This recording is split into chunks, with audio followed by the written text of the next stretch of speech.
Kenapa orang bisa iri, kenapa orang bisa dengki, sampai menyantet, meneluh, dan lain sebagainya.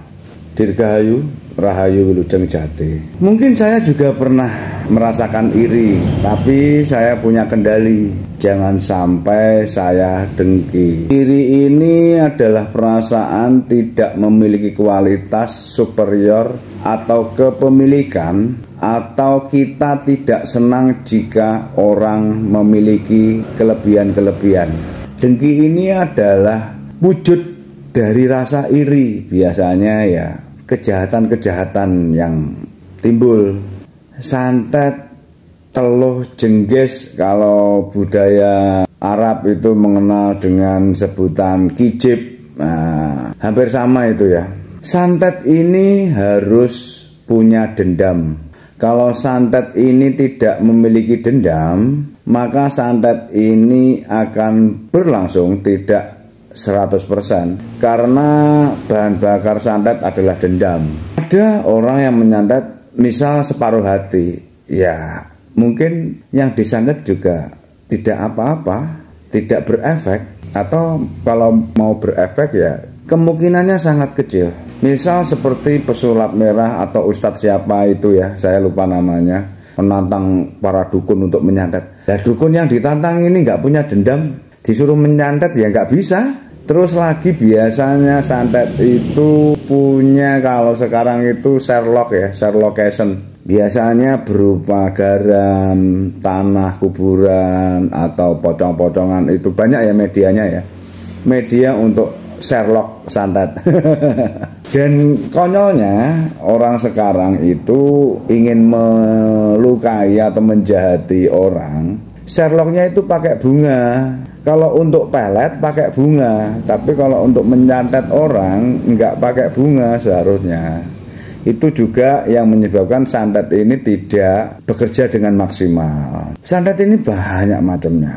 Ada, saya pernah mengenal seseorang yang menyantet itu cukup melihat fotonya, sampai ditunggu orang tersebut terlena, lalai. Kalau sudah lalai, baru dilaksanakan ritual berikutnya. Misal memandangi foto itu, lalainya si korban ini 2 hari ya, ditunggu sampai 2 hari nggak makan, nggak minum, cuma mandang foto orang yang disantet. Pintu masuk santet, jengges, tenung, teluh, kijib, apapun itu penyebutannya, selalu melewati lubang 9 hawa nafsu. Jika lubang ini baku pertahanan kita, kemungkinan kita tipis untuk kena santet.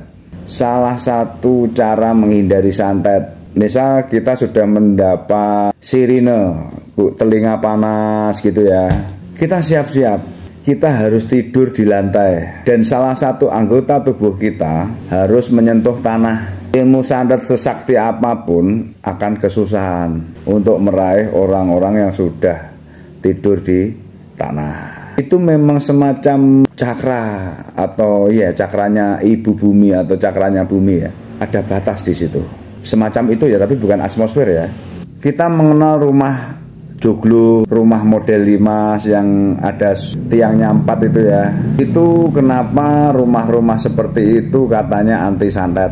Jadi rumah-rumah joglo atau limas itu memang dibangun sesuai seperti kita anggap seolah-olah rumah itu adalah makhluk. Ada ritual-ritual khusus nanti. Terus rumah-rumah itu biasanya dibangun pada waktu netonnya tiba candi. Makhluk siluman atau jin itu kesulitan masuk karena rumah itu nampak di alam mereka. Karena banyak rumah yang tidak nampak di alam mereka karena tidak dibangun dengan ritual seperti itu, atau pas tiba candi kalau orang Jawa bilang.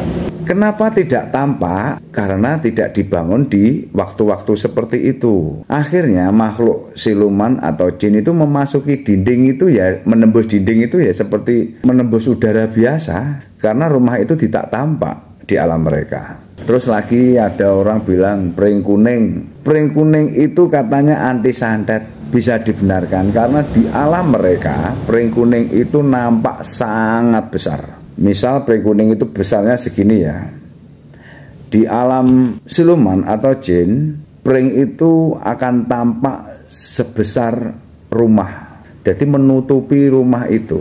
Ada lagi seperti keris itu yang untuk memang anti santet itu ya, untuk tolak bala.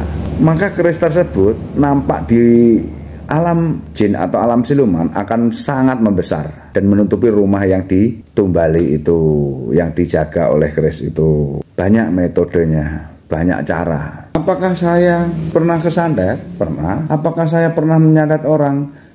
Sepertinya belum pernah.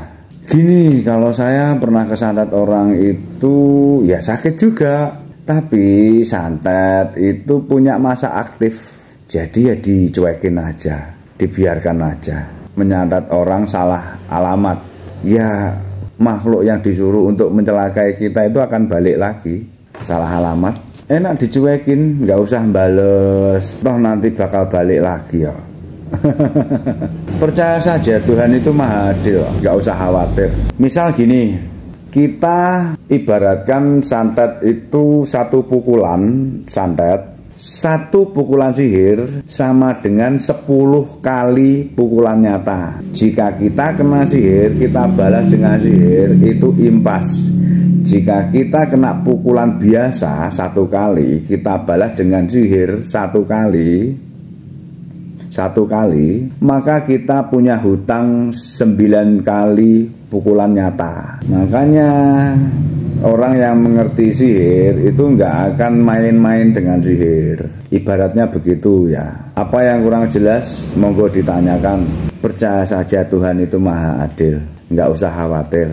Mugi manfaat dulur, tancep kayon.